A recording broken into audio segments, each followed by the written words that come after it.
Today on Buckeye TV, we'll dive into the world of internships. And as always, Ohio State sports are in full swing. We'll take you inside the football facility and outside to the lacrosse field to find the pulse of Buckeye Nation. And don't miss our important investigations on some of the quirkier sides of campus. All that and more on Buckeye TV News.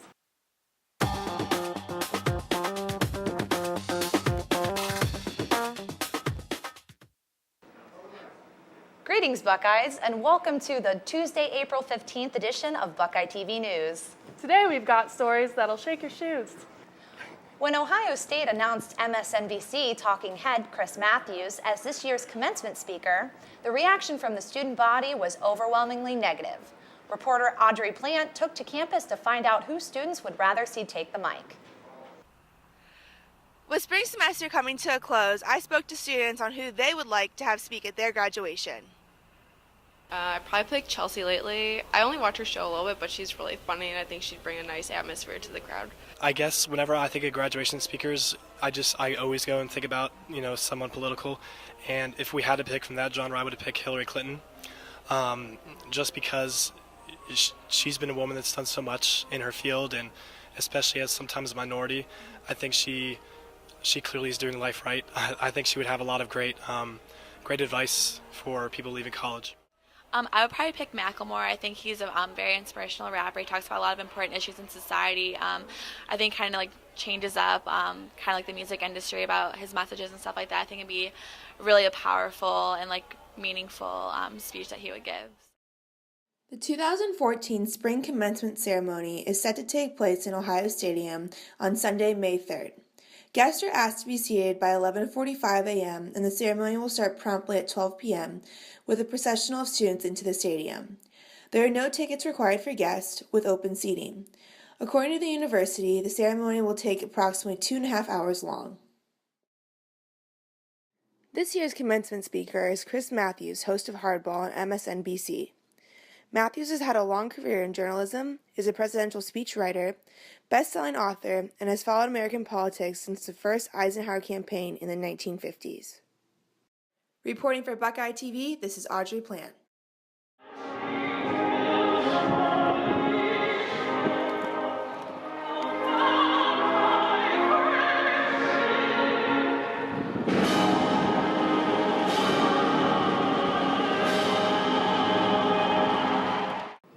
Happening at Ohio State over the next few years, reporter Alexander Mardich went to speak to Vice President of Strategic Enrollment, Mr. Dolan Ivanovich, about first-year experience, sophomore living on campus, and his job overall. Hello everybody, I am Alexander Mardich reporting for Buckeye TV. Today I will be making the trek from Morrill Tower to the corner of Tuttle Park Place and Lane Avenue to the Student Academic Services Building, where I will speak with the Vice President of Strategic Enrollment, Mr. Dolan Ivanovich. Can you explain a little bit about your role here at Ohio State? Sure. I'm the Vice President for Strategic Enrollment Planning, and I have the pleasure of working with 10 different offices on campus. So we're primarily responsible for recruiting, enrolling, registering, making sure that the students that we recruit and enroll at Ohio State are successful. We have a great first-year program. Can you explain in detail the STEP program? Yeah, the STEP program, the second-year transformational educational program, it's going to start in 2000. It's already a pilot. It's starting this year. So we had about 1,000 students that were living in and helping us work through some of the transitional issues. We'll be adding 3,000 more beds on the north side of the campus. We want all of our sophomores to have really a deep educational experience. Would you discuss the importance of the first-year experience program here at OSU? Our first-year experience program is nationally recognized, and it really focuses on helping students be successful in that first year. How do you feel students will react to living on campus for 2 years with the implementation of the STEP program? I think our new students coming in are going to be great. They're excited about it. All of the research shows that students that live on campus for 2 years do better, retain at a higher rate, graduate at a higher rate, get connected at a higher rate. So all of those data points are very important. How has the entire landscape of students applying to Ohio State over the past few years changed? 5 years ago, when we built our enrollment plan, we had 20,000 applications for admission to the Columbus campus. This year we have 43,000 applications for admission. So it becomes more and more competitive. So as we move up in the popularity, I mean, it is a great time to be a Buckeye. Well, thank you so much for your time, Mr. Ivanovich. Alex, good to talk with you. It's good to see you. All right. Thank you. Now that the semester is coming to a close, most students are shifting their focus to those blissful months of summer. But for many, there's still work to do. Summer is prime time for internships, and with so many people looking to secure their summer assignments, our own Alyssa Euler asked for tips on succeeding in their internship shirts. As the semester comes to a close, many students will be heading home for the summer, looking for jobs or hoping to further their experience by finding internships. A lot of times, students just want to go ahead and jump directly to connecting with an individual employer. And sometimes what happens in that case is if they're not prepared, when they make that connection or they find that person that they really want to intern for, they find that they're not effective in the interview process, or their resume isn't up to par. And so there's a lot of preparation that needs to go in ahead of time, and that really should take place at the Career Services Office. The Career Services Office offers students personal appointments where they will help evaluate student application materials, search strategies, find potential network contacts, and prepare students for interviews. We work directly with the employers. We talk to employers on a daily basis, and we find out from them what they want in terms of interview skills, what they want to see in a resume, how they want students to present themselves. So all those things, again, will start at the career office level. Students on campus seem to know about the office and find the idea of it appealing, but haven't personally used it. Well, I knew there was some different routes through Fisher and stuff like that, but if that's not included with Fisher, then outside of that, I wouldn't really have known about that. When I studied abroad last year, they were looking for interns to help them afterward, and they kind of contacted all the students who've studied abroad, and I just kind of took advantage of that opportunity. The internships are important because a lot of times employers are using the internship programs as pipelines for full-time hiring.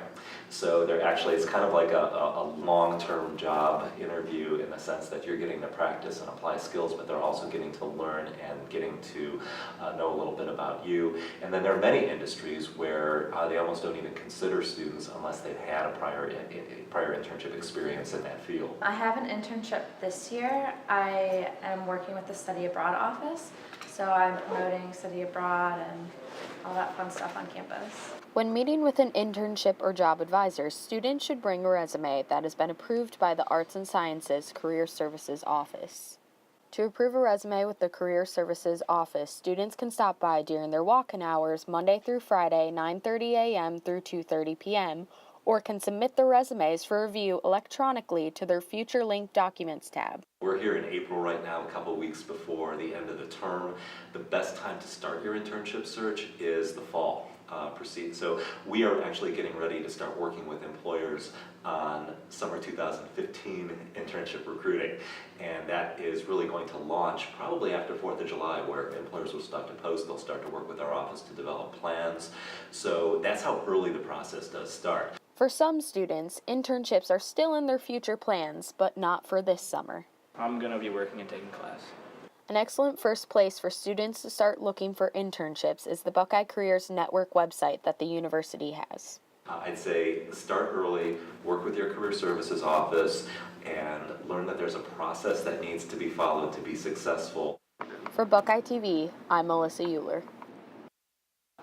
Coming up after the break, more information on the new clothing exhibition at Ohio State. And we'll also talk about the world's biggest news story, the search for Malaysian Airlines Flight 370. Stay with us.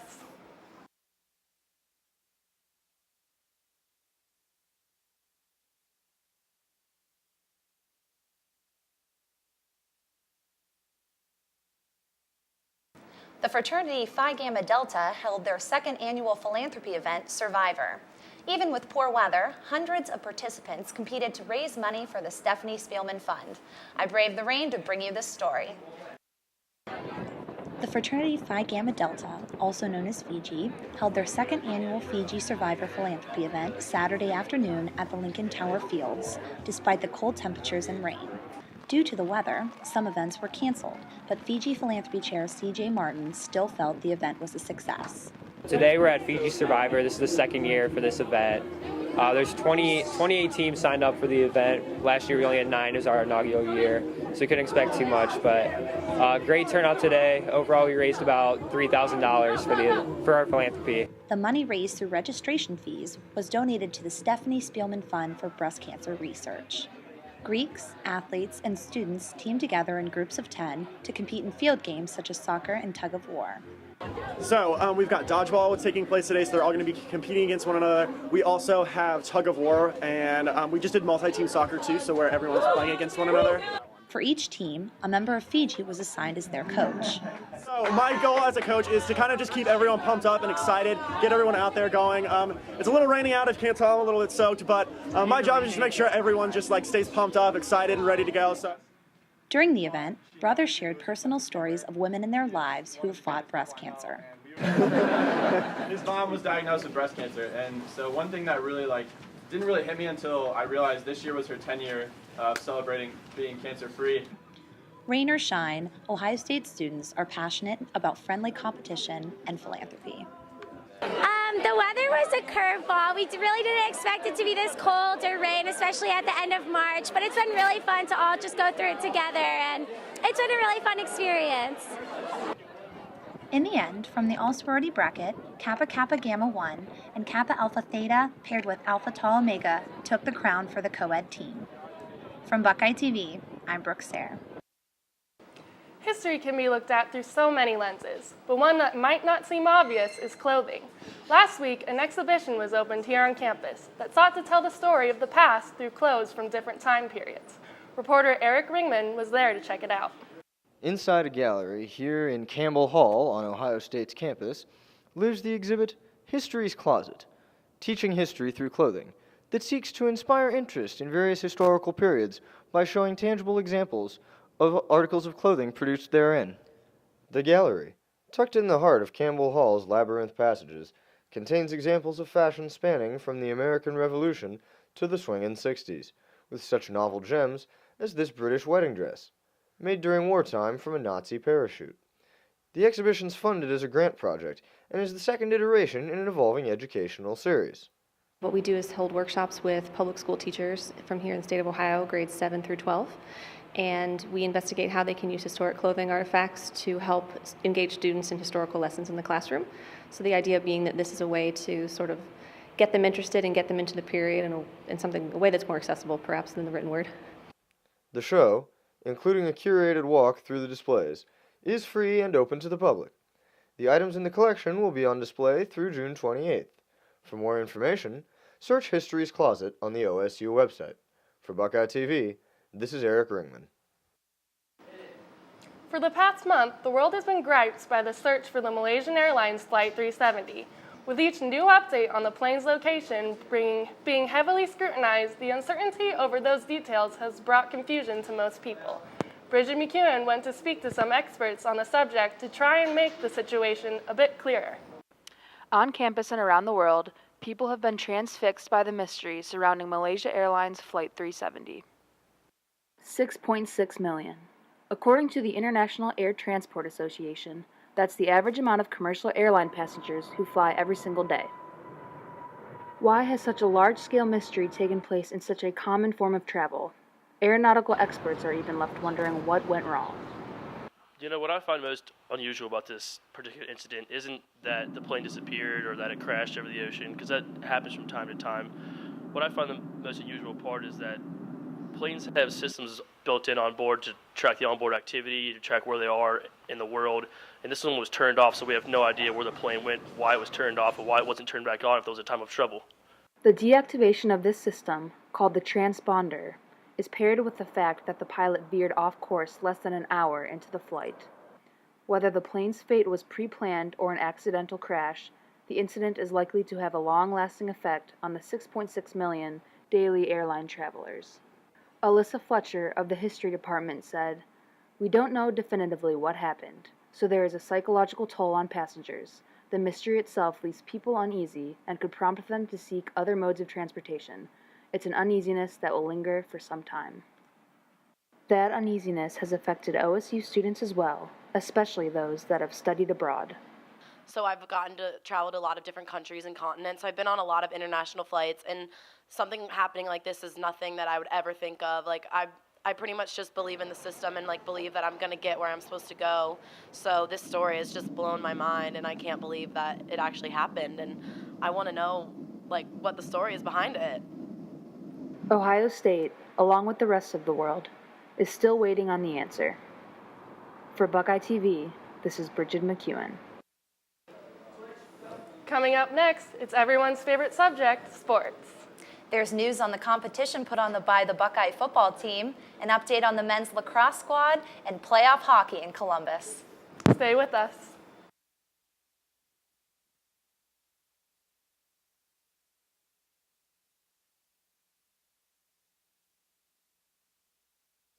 Ohio State football may be in its off-season, but the team still had time to put a student appreciation practice last week, with an added twist. Head coach Urban Meyer gave the opportunity for regular students to compete in a foot race against some Buckeye players, and Michaela Street was there to see it happen. There was a lot going on today at the Woody Hayes Athletic Center, where students were able to get up close to the action and have their support not go unnoticed. Thousands of students filled the Woody Hayes Athletic Center Saturday morning to cheer on the football team and even participate in some drills.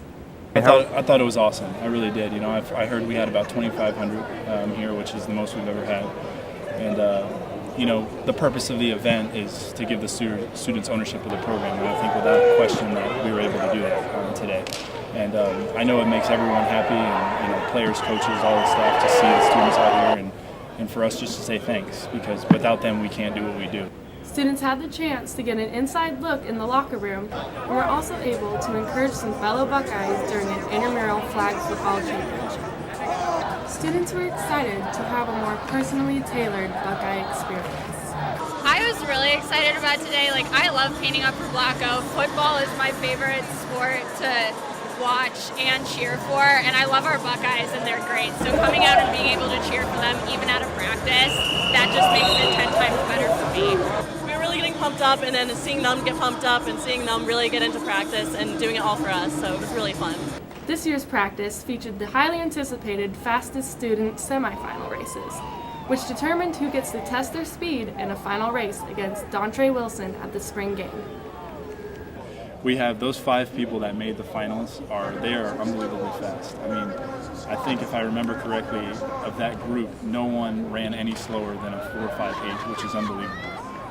You know, just for the average student, you know, I mean, I can't believe it. I mean, to me, it's unbelievable. So it'll be tough. I was really impressed. My friend right here, man, I've been knowing him before on school races. I knew I'm happy to be here, so I feel like I was just trying to get the best time as possible in the 40s. So. Do you practice and train at all? I'm on the club team, so that's about the only training I do is for club football for OSU. Oh yeah, I came in with the attitude because I know some of the football players, so I've been talking trash all week. So definitely. I'm trying to represent for the students, so if anything, it's going to help me get better. Although this day was intended for the students, perhaps it was the players who got the most out of the experience. It means a lot. I think they appreciate it, but I think we appreciate it a lot more that they're out there every game, really live and everything. So it's good to get back to them. You know?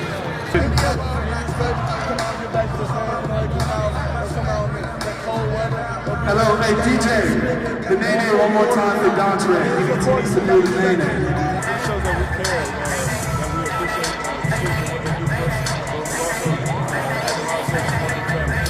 After the practice, fans were able to meet and mingle with the coaches and players. I mean, we always give back. That's one thing that we emphasize, giving back. You know, the student fan base is 30,000 students every day. So I mean, that's important to get that done.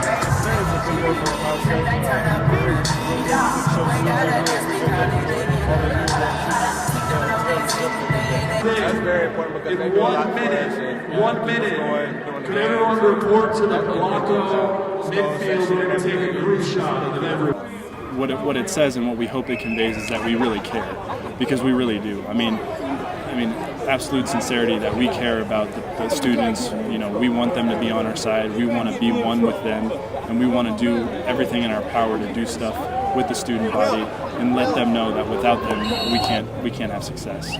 So I hopefully from outside looking in, I would just hope that everyone would look at this and say, wow, the Buckeyes care, because we do care. I mean, we can't do what we do without them. The finals for the student speed race will take place at the Shoe for the spring game on Saturday, April 12th. Reporting for Buckeye TV, I'm Michaela Street. The Ohio State football spring game was held on Saturday at the Ohio Stadium, but football wasn't the only sport played at the Shoe that day. Our sports reporter, Matt McGreevy, was on hand to see the Buckeye men's lacrosse team take on Michigan.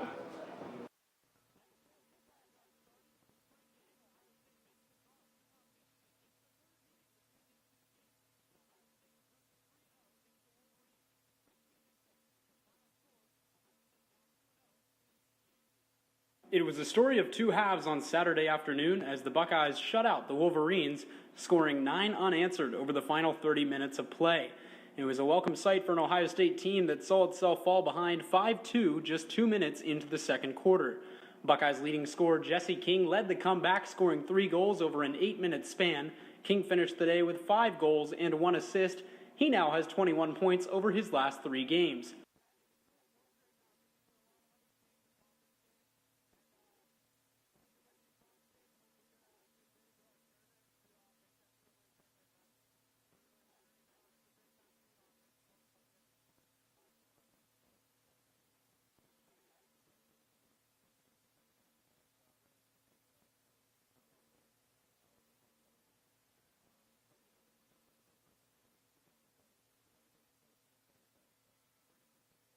More than 17,000 fans filled the Shoe to cheer on the Buckeyes. Most stayed for the spring game. The electricity was there for Ohio State, and they're looking to keep the switch flipped as they eye their last 2 games of the regular season.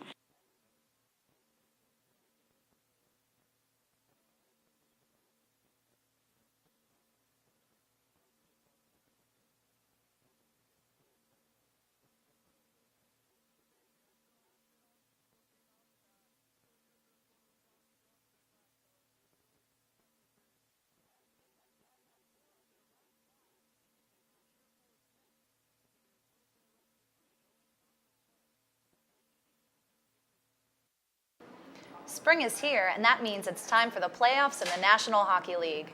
For only the second time in team history, the Columbus Blue Jackets will be one of the 16 teams participating. They will begin their series against the Pittsburgh Penguins on Wednesday night, and reporter Tim Moody went to see how excited OSU students are about the prospect of postseason hockey. After narrowly missing out one season ago, the Columbus Blue Jackets clinched their second ever Stanley Cup playoff appearance last week, and their first since the 2008-2009 season when they lost to the Detroit Red Wings 4-0. While the team has never won nor held the lead in a playoff game, some Ohio State students think this season's success will lead to greater support for the Blue Jackets going forward. Yeah, I'm sure that gets a lot of support for all the Columbus fans, and especially the university having a good hockey team here, while now becoming a better one that it's finally made the playoffs. Even though they're not her favorite team, Alessi said the Blue Jackets' playoff success could lead her to watch more often. I'm also a Blackhawks fan. I'm from Chicago, so I usually watch the Blackhawks, but I think if the Blue Jackets are doing a lot better, I'd start watching them as well. Playoff appearances have been a rarity for the Blue Jackets, but some students are still only looking to head down to Nationwide Arena if the price is right. I'd like to if I can get in. I don't know how hard the requirements are to get tickets or how expensive they are, but as long as it doesn't break the budget, I'll definitely be in there. $50, and that's my magic number. For any fan willing to travel to Pittsburgh for the April 16th showdown with the Penguins, tickets are still available from just about $82. Fewer tickets for the games in Columbus are left, and fans will have to shell out a bit more cash, with the lowest price currently at more than $133 for April 21st. For Buckeye TV, I'm Timothy Moody. Coming up next, our final 2 stories of the day. And if you're a fan of Ohio State's campus, you won't want to miss them. Ohio State is a school with many international students, but before they can leave for summer, all of them must fill out the I-20 forms so they can update their visas. Reporter Palin Z has the story. Many international students don't know before they go back to their country during summer break. The first steps they should do is come to the auxiliary hall to get their new I-20 form, which is better and necessary to get an update visa before they come back to school. Getting your I-20 re-signed is pretty easy. You just need to check the last page of your I-20 and see if you have a signature on the bottom 4 lines. If you do, look at the date. And your travel signature is valid for 1 year unless you are an OPT or CPT. If you don't have a signature or it's expired, you can bring it to the Office of International Affairs and you can drop it off and pick it up tomorrow, the next day after 1, or you can sign in to wait for advising Monday through Thursday from 1 to 4 and have it signed. Have you ever heard resign your I-20 before you come back to your country? Yes, I heard of that, and the process kind of complicated. You have to bring all your personal information, and then you need to make a appointment before you came to the OIA. I think we should bring a copy of our I-20 here and drop it here and maybe pick up maybe next day. That's the most simple way, I think. When they have an accident, they have to get a trip signature to Office of International Affairs. Yeah, I heard from my friend, like she just remind me every time before I go back to China, I have to get my I-20 signed. The first year I came here, I have heard about the signature for the I-20 if you want to go back to China from my roommate. So basically, you have to go to the OIA office and ask them and give them your I-20 and ask the advisor to sign for you. For more information, you can find all online. And for Buckeye TV News, I'm Pei Lindsay. The Oval, Mirror Lake, endless construction. There are some features that define Ohio State's campus, but one that might not get the credit it deserves: squirrels. You've all seen or heard them, but you probably wonder how they survive. Our reporter, Isaac Perez, found the answer when he went to talk to the Secret Squirrel Society on the Oval. The cute woodland creatures sprawling through Ohio State's campus throughout the year don't go unnoticed. These students requested that we not publish their full names in an effort to conserve their anonymity. Over the last couple of years, we've really developed an intimate relationship with them. We don't get a lot of beautiful days here at Ohio State, but when there are, we go out. And we really spend some quality time with them. We've gotten to name them. We have a system down. We've got one for every letter of the alphabet. I have to say my favorite one is Flappy. Good old Flappy. And what's some of the things that Flappy does? Well, he's the friendliest. He's always giving me a little wink when I feed him. I don't know. Just all about him. When asked about the attitude of the squirrels, the student known simply as Murph had some intriguing insight. I find them to be really aggressive, actually. Really? Yeah. Definitely a huge lesson. The way these squirrels are so adjusted to humans. So, they have absolutely no fear. Yeah, so as we all know, squirrels like to bury their acorns into the ground. With the really cold winter this year, the ice just covered the ground. They couldn't get the acorns out. They were all starving. So me and Garrett, we go out between 2 and 3 o'clock in the morning, and like I have like a squirrel call, and like we'll go down the street, and they'll all just come to us, and we'll bring them nuts, and we'll feed them every night. We go out and recruit members that we think are gonna like really help us feed the squirrels. Like we don't want just these random people coming and we don't know who they are. We don't know their backgrounds. Like we really like to keep our squirrel club like safe and close and connected. And let's be honest, this isn't for us. This is for the squirrels. While feeding squirrels is a controversial topic amongst conservationist circles, it is clear that these students have a unique bond with the squirrels, and that is here to stay. From Buckeye TV, I'm Isaac Perez. That's it for our show this week. We hope you enjoyed our comprehensive coverage of everything happening here at Ohio State. Make sure you tune in to Buckeye TV for all your campus news.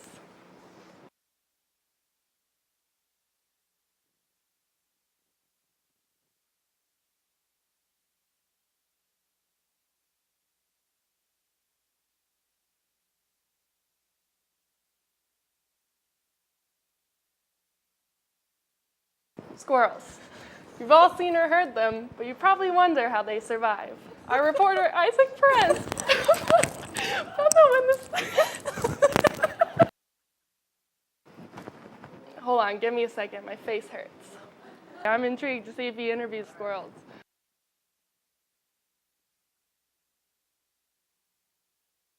Mirror Lake. Wait, what? But one that might not get the credit it deserves. Squirrels. You've all seen.